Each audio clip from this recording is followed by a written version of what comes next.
How do you transform a civilian into an elite soldier in the U.S. Air Force? Everything points to the towering Air Force Academy, located in Colorado at the foot of the Rocky Mountains. But the process begins long before you pick up a gun or fly a fighter jet. Every year, tens of thousands of young people enlist to enter the academy.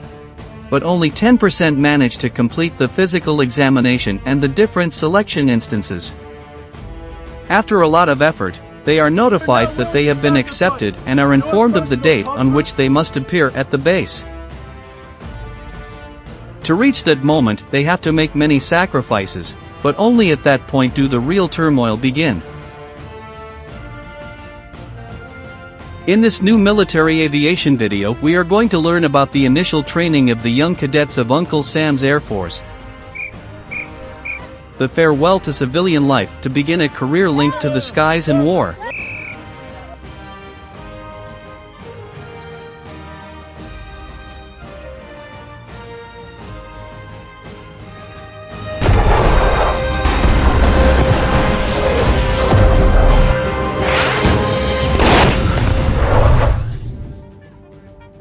The first of many challenges cadets face getting into the Air Force is known as Basic Cadet Training, or BCT.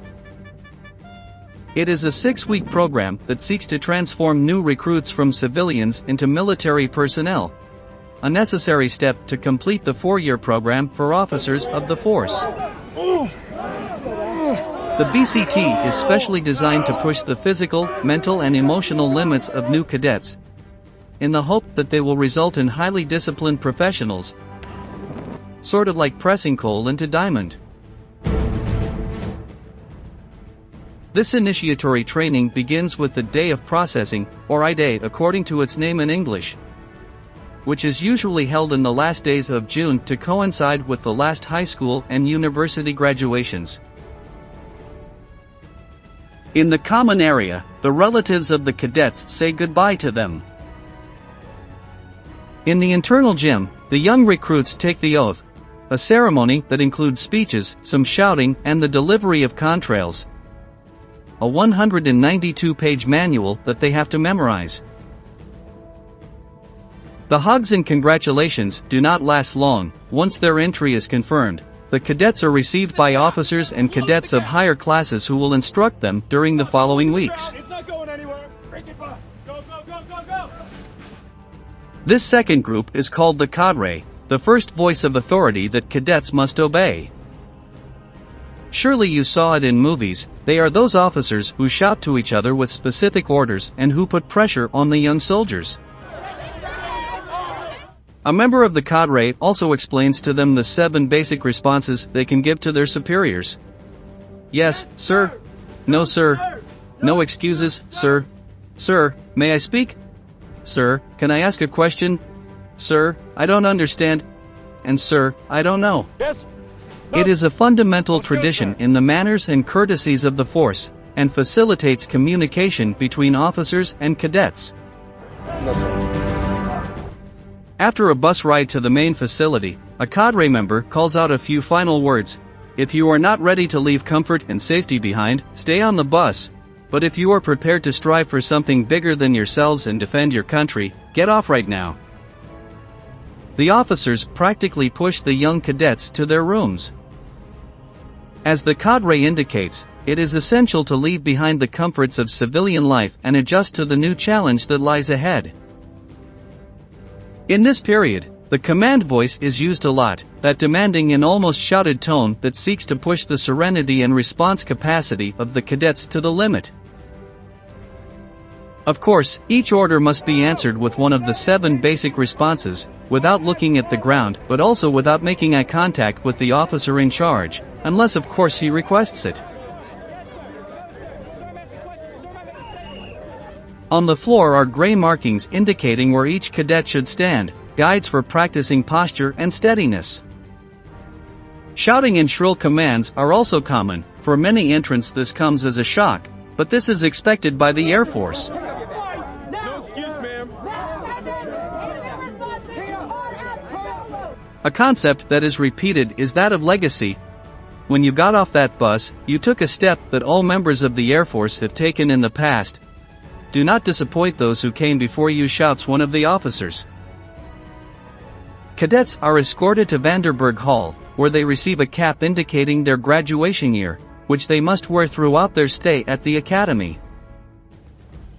The career lasts 4 years, so the 2022 entrants will be the class of 2026. At this point, the basic cadets are divided into squads, and those who need it make a stop at the barber shop. For men, close-shaved heads. For women, neatly cut hair above the shoulder blades, always up or in a bun. Next is the delivery of uniforms, bags, sheets for the bunk beds, and a computer.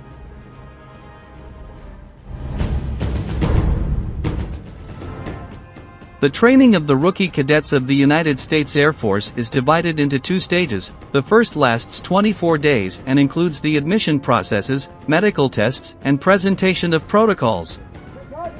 Between the 6th and the 24th, the young cadets are instructed in basic movements.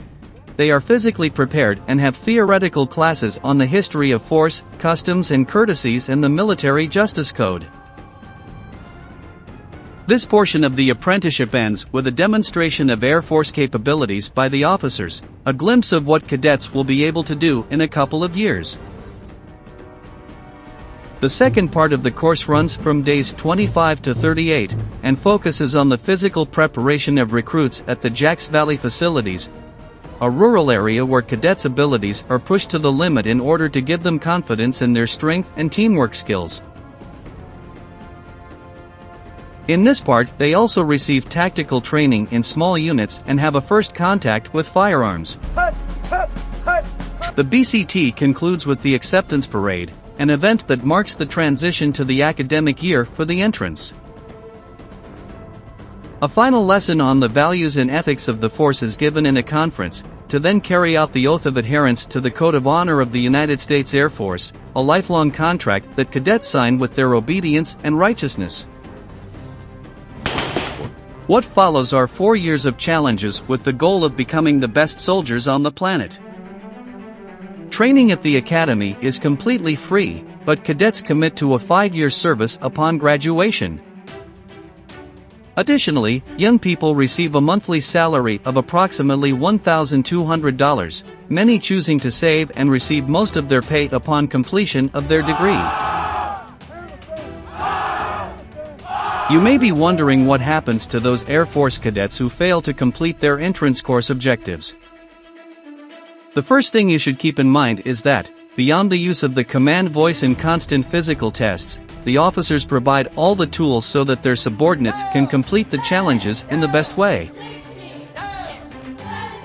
If the officers perceive that a cadet is unable to do so, either for physical or mental reasons, their case is referred to a commission that will decide whether they should be disenrolled, continue training, or wait for the next BCT to try again.